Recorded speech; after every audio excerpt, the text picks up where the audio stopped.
why did the wrongs Move happen? forward as a country, we need to know our We're values. at the early part of that process of reconciliation.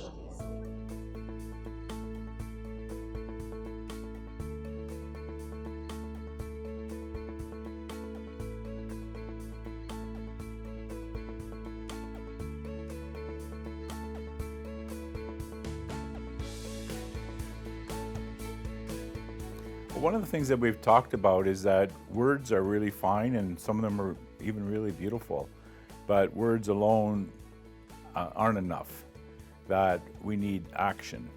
We need to be really deliberate about this and we need to be measured. So we need a plan. How are we going to implement our reconciliation policy? I think that they're making strides to doing that, and also with every level of staff, making sure that they understand what reconciliation is and in today's society and what it is for the organization. Human Resources has implemented some changes to our job postings where we've looked at adding our commitment to reconciliation. And we also looked at our policies in a reconciliation lens. As part of our interview process, kind of ask questions around reconciliation so that people understand that it's part of our values, our commitment. We're developing an assessment lens so that we can assess different policies across the NWMO to see whether or not those policies are consistent with reconciliation, or unless we're asking ourselves those questions that cause us to pause and to think a little bit. And, is this really helping to promote reconciliation? And do it at the front end rather than measuring later on. All this work that I've done in the last year, was it consistent with reconciliation? They're all missed opportunities if we didn't ask the question in the first instance. We've made efforts to have multiple training sessions for employees. So both the cultural awareness training and then the second part, reconciliation, for all staff to go through the training. And of course, as we have new staff members, there's always more staff to have participate in the training, and things change over time as well. So we're always constantly looking at the content. I was one of the elders that was there and helping speak about the journey that I went through as a survivor of the residential school. Because I'm the first-hand witness to what happened, it was important for them to hear what really happened at those schools, because nobody really knew about the residential because we were so well hidden.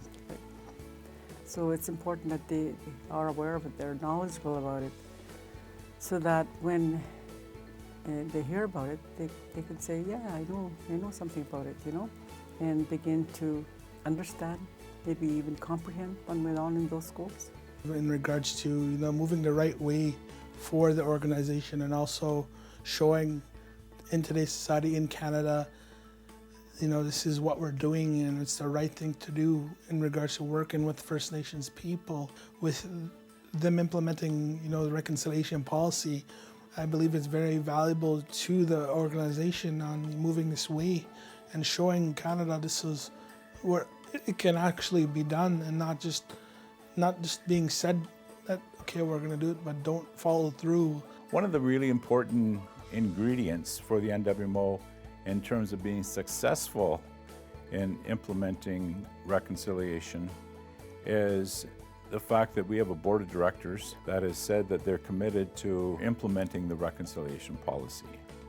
And we have a CEO and a president who's committed to doing that. We have the Council of Elders that are going to be watching all the work that we're doing. And I think that's important, because it's easy to slip back into old habits and old ways of doing things and sort of a status quo bias in terms of how work is done. The status quo hasn't served Indigenous people particularly well in Canada and will not serve them well into the future. If we're acting in a manner that's consistent with the status quo, we will not be successful as an organization. 100% we will not be successful.